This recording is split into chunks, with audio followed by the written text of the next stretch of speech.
यूं ही नहीं मैं बन जाता हूं। कुदरत के कोने कोने से खूबियां खोज लाता हूं। गुणवत्ता की गहराइयों का गोताखोर हूं मैं। यूं ही नहीं मैं रजनीगंधा बन जाता हूं। बड़े बुजुर्ग, क्या बच्चे, लोग कई कई किलोमीटर पैदल चले, लंबी लंबी यात्राएं की, जाम में फंसे, कुछ भी हुआ, लेकिन जात पात सब भुलाकर आस्था की डुबकी करोड़ों लोगों ने लगाई। कुंभ तो पहले भी आए, लेकिन तब इस देश में कोई मोदी केंद्र की सत्ता तक नहीं आया था जो 100 करोड़ हिंदुओं के देश में हिंदू को यह बताए कि अपना धर्म मानने, जानने और उस गर्व के साथ, उसे गर्व के साथ सीने पर लगाकर चलने में कोई शर्म की बात नहीं है। मोदी ने जो 10 साल में किया, उसी का नतीजा है कि आज महाकुंभ की चर्चा दुनिया भर में हो रही है। दुनिया भर से सनातनी आ रहे हैं डुबकी लगाने, वरना लोग तो ये थे कि अरे रोज पूजा करने से क्या हो जाएगा, मंदिर जाने से क्या हो जाता है जी, अरे क्या आप लोग मम्मी पापा आप लोग को जो है हमेशा जो है वो तीर्थ पे जाना, क्या है इसकी जरूरत। इस तरह का माइंडसेट आजादी के बाद बनाया गया था, जो बीते 10 साल में टूटा है। तो इस तरह की भीड़ महाकुंभ में पहुंची।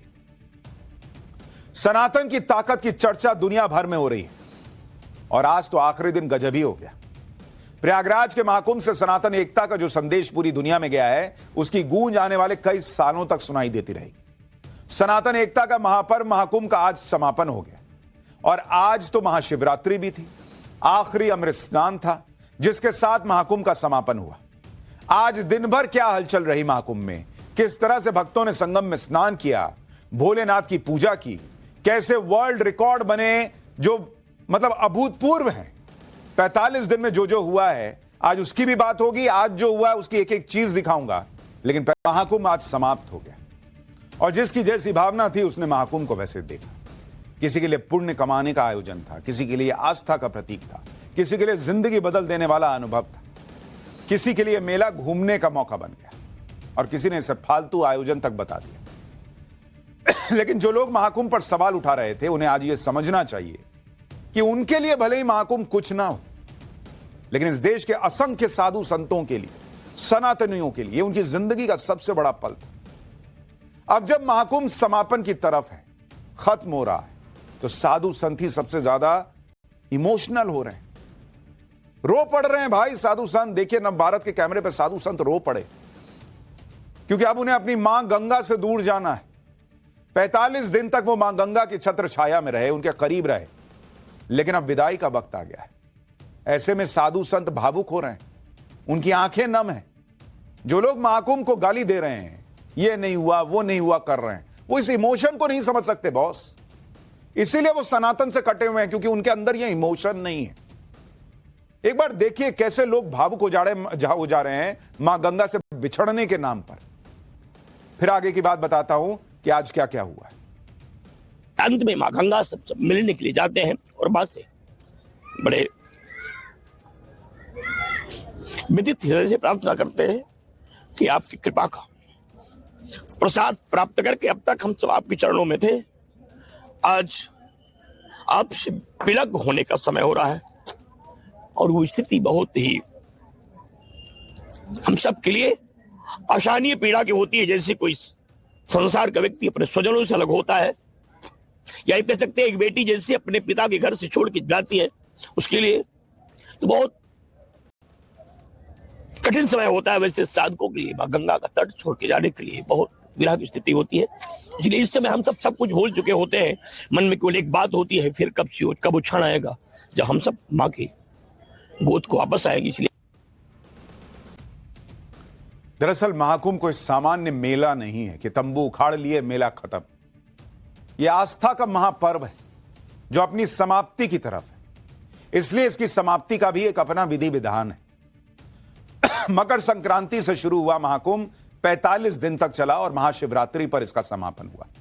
ये 45 दिन वो वक्त होते हैं जब साधु संत अपनी सिद्धियों के लिए अनुष्ठान करते हैं। कोई वैदिक अनुष्ठान करता है, कोई तांत्रिक अनुष्ठान करता है। सब अपनी अपनी विधि से अपने अपने इष्ट को पूजते हैं, उन्हें संगम किनारे लेकर आते हैं। इस 45 दिन के समापन पर साधु संत विधि विधान से पूजा करते हैं, महादेव को पूजते हैं, मां भगवती की अर्चना करते हैं। अंत में वो मां गंगा से मिलने के लिए जाते हैं, उनसे विदाई लेते हैं। आप महाकुंभ की शक्ति को समझिए।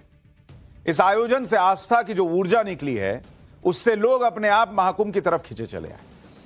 आप देखिए, हैदराबाद से एक श्रद्धालु अपने पुराने स्कूटर पर 4 दिन की यात्रा करके महाकुंभ पहुंचे। 4 दिन स्कूटर से, हैदराबाद से चल के महाकुंभ। यहां लोग दिल्ली से प्रयागराज गाड़ी से पहुंचने में 10 बार सोच रहे थे, भाई साहब स्कूटर पे चले आए। लेकिन जिनकी आस्था है, वो अपना पुराना स्कूटर निकालकर हैदराबाद से बैठे प्रयागराज में उतरे। जबकि हैदराबाद से प्रयागराज की दूरी 1300 किलोमीटर से ज्यादा की है। एक दिन और देर कर देते तो महाकुंभ छूट जाता। सोचिए कैसे स्कूटर का गियर 4th गियर लगाते होंगे कि चलो भैया दौड़ो, इतना मेहनत से वहां से जा रहे हैं, महाकुंभ खत्म ना हो जाए। 4 दिन की मेहनत बेकार हो जाती, लेकिन भाई साहब चले आए। स्कूटर पर प्रयागराज पहुंचने वाले इन श्रद्धालु को सुनिए, जो कह रहे हैं कि कोई दैवीय शक्ति उन्हें यहां खींच ले आई। प्रयागराज महाकुंभ में लोग अलग अलग जगहों से चल के आ रहे हैं, अलग अलग रंग देखने को मिल रहे हैं। हमारे साथ एक साहब भी हैं, the great Mahakumbh in 144 years, और अपने बजाज चेतक स्कूटर पे चल के आए हैं। From where you have come? I am coming from Hyderabad. So how you got inspiration to coming from Hyderabad on a scooter? It's God's gift, God's inspiration. That's how He asked me to come. I came. This is once in 144 years.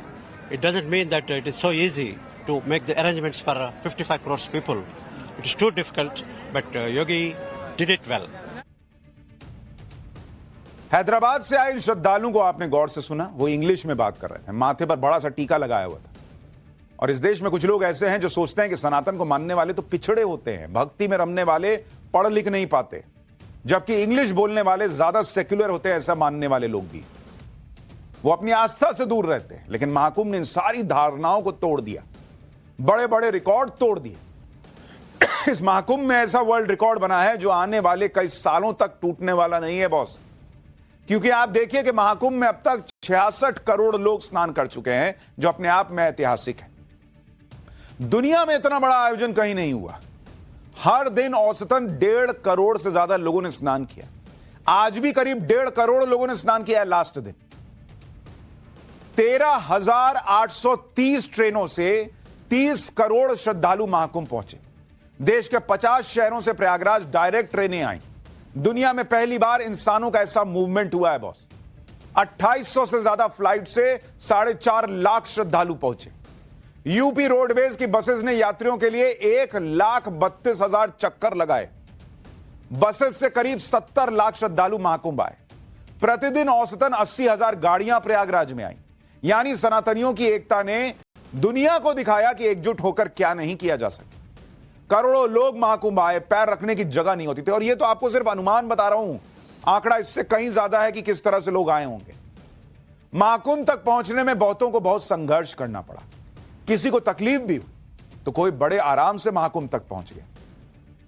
कई लोग बोलते थे, अरे आपके यहां तो चल रहा है कि बहुत जाम है, हम गए, हमको जाम नहीं मिला। अरे वीकेंड में जाने में बहुत जाम था, कई बार वीकडे में नहीं था, कई बार वीकडे वीकेंड कुछ था ही नहीं, सब चल रहा है जामे जाम। लेकिन हर किसी का अपना अनुभव रहा। आज जब महाकुंभ का समापन हुआ तो महाकुंभ आने वाले लोगों ने क्या कहा, एक बार सुनिए, फिर बताता हूं कि सीएम योगी क्या कह रहे हैं और आज क्या क्या अद्भुत हुआ है। व्यवस्था टॉप क्लास की है और लोग आ रहे हैं बड़े प्रेम से, एक दूसरे से मिलकर के स्नान कर रहे हैं। बहुत अच्छी व्यवस्था है। मैं केरला से आई हूँ, मुझे पहले डर था कि स्नान होगा या नहीं, भीड़ भाड़ रहेगी या नहीं, पर बहुत अच्छे से स्नान हो गया। व्यवस्था अच्छी है सर। आप कहाँ से आई हैं, कैसा लग रहा है? जम्मू कश्मीर से आई हूँ, तो मुझे बहुत खुशी है प्रयागराज का। मैं बेंगलोर से आई हूँ, शाही स्नान बढ़िया से हो गया, बहुत मजा आया, व्यवस्था बहुत अच्छा था। आप लोग कैसा लगा? हम लोग सर गुजरात से आए, सूरत से। मेरा नाम बंडी गांधी है। यहाँ पर जो व्यवस्था किया है सरकार ने बहुत ही बढ़िया किया हुआ है। और कोई भी व्यवस्था जो दिखा रहे हैं न्यूज मीडिया और उसमें वैसा कुछ है नहीं। आप लोग आओ। और आज तो लास्ट दिन है, महाशिवरात्रि का संगम स्नान मिला हमको, हम बहुत लाभदायी हो गए हैं। आप लोग कहाँ से? हम महाराष्ट्र से आए हैं। यहाँ का सुविधा देख के बहुत बढ़िया लगा। यह स्नान भी अच्छा हुआ है। अच्छा हुआ है एकदम बिल्कुल बिल्कुल।